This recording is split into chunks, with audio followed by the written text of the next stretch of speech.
Hello everyone, I am Sarita Srivastava from Mahatma Gandhi Shikshan Sansthan.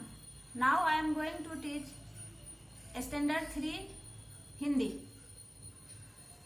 Mahatma Gandhi शिक्षण संस्थान के YouTube channel पर आपका हार्दिक स्वागत है।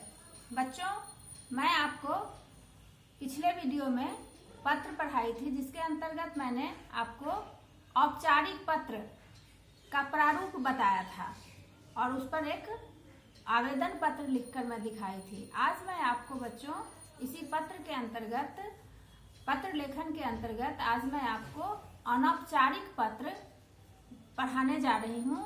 उसका प्रारूप समझाती हूँ और उसके बाद एक पत्र लिखकर मैं तुम्हें बताती हूँ। आओ देखें।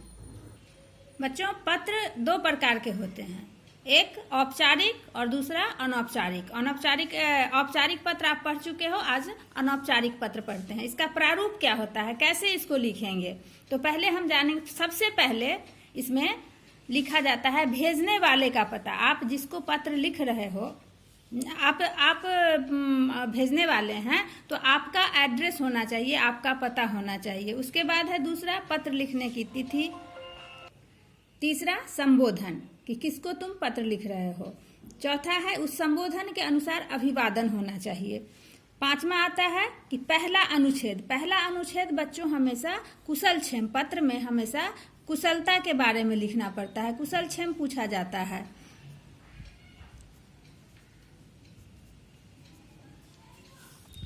उसके बाद आता है विषय विस्तार। हम जिस विषय पर पत्र लिख रहे हैं, जिस विषय पर उससे बात करना चाहते हैं, वह विषय विस्तार लिखते हैं। फिर साथ में समापन। समापन में बच्चों हम जैसे किसी मित्र को पत्र लिख रहे हैं तो उसके माता पिता को प्रणाम नमस्ते जो भी कहना है वो समापन के अंतर्गत आता है। उसके बाद आपका पत्र जिसको आप लिख रहे हो, यानी कि पाने वाला, जो पत्र पाने वाला है, उससे आपका क्या संबंध है वो लिखना है और फिर अपना नाम लिखना है। इस तरह से ये पत्र लिखाता है। ये हमेशा आपको याद रखना होगा। इसको कहते हैं पत्र का प्रारूप। ये आपको अनौपचारिक पत्र का प्रारूप हो गया। इस तरह से ही हम पत्र को लिखते हैं। अब देखिए, मैंने आपको एक उदाहरण के तौर पर लिख के बता रही हूँ कि पत्र में पहले हमने ये प्रश्न है आपको कि मित्र को गर्मी की छुट्टियां अपने साथ बिताने के लिए पत्र लिखें।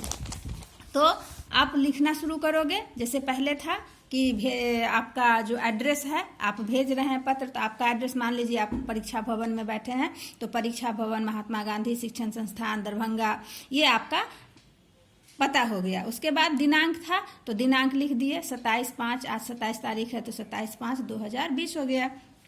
अब ये संबोधन है कि आप पत्र मित्र को लिख रहे हैं, तो प्रिय मित्र अनुज।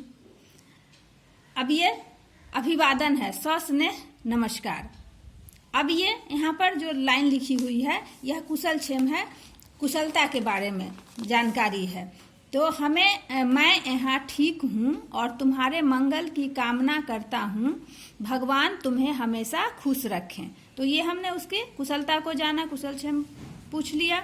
अब विषय विस्तार पे आते हैं कि हमने किस विषय पे पत्र लिखा था कि छुट्टियां, गर्मी की छुट्टी आपके साथ बिताने के लिए अपने मित्र को आपको पत्र लिखना था। तो अब यहाँ से विषय विस्तार पर चलेंगे कि अगले महीने से हमारी गर्मी की छुट्टियां शुरू हो रही हैं। मैं चाहता हूं कि इन छुट्टियों में तुम मेरे पास दरभंगा आओ।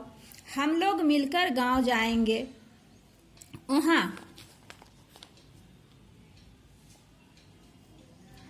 आम के बगीचों में जाकर पेड़ों के पके आम का मजा लेंगे। अब समापन करते हैं पत्र का। चाचा चाची को प्रणाम और अपनी छोटी बहन को मेरा प्यार कहना। ये समापन हो गया। फिर आपका संबंध, आपके मित्र के साथ मित्रता का संबंध है, तो यहाँ पर लिखे तुम्हारा मित्र, नाम आपका अनूप है मान लीजिए, तो आप लिख दिए अनूप, या जो भी क ख ग घ हम यहाँ पर लिख देते हैं क्योंकि हमें किसी का नाम नहीं लिखना है, तो ये लिख दिए। तो इस तरह से आप पत्र, अब है कि पत्र को आप भेजेंगे तो किसी लिफाफे में भेजोगे, तो लिफाफे में उसके ऊपर, लिफाफे के ऊपर इस तरह का एड्रेस लिखा जाता है। पत्र पाने वाले का पता लिखेंगे, पिन नंबर डालेंगे। पिन नंबर के लिए 6 बॉक्स बना रहता है, उसमें 6 अंक का पिन नंबर होता है, उसको हम इसमें भरेंगे। फिर उसके ऊपर पीछे में लिफाफे के पीछे अपना नाम लिखेंगे, प्रेषक होता है जो भेज रहा है, पत्र भेजने वाले का पता, हम अपना पता उस पर डाल के और पत्र को हम भेजते हैं। धन्यवाद।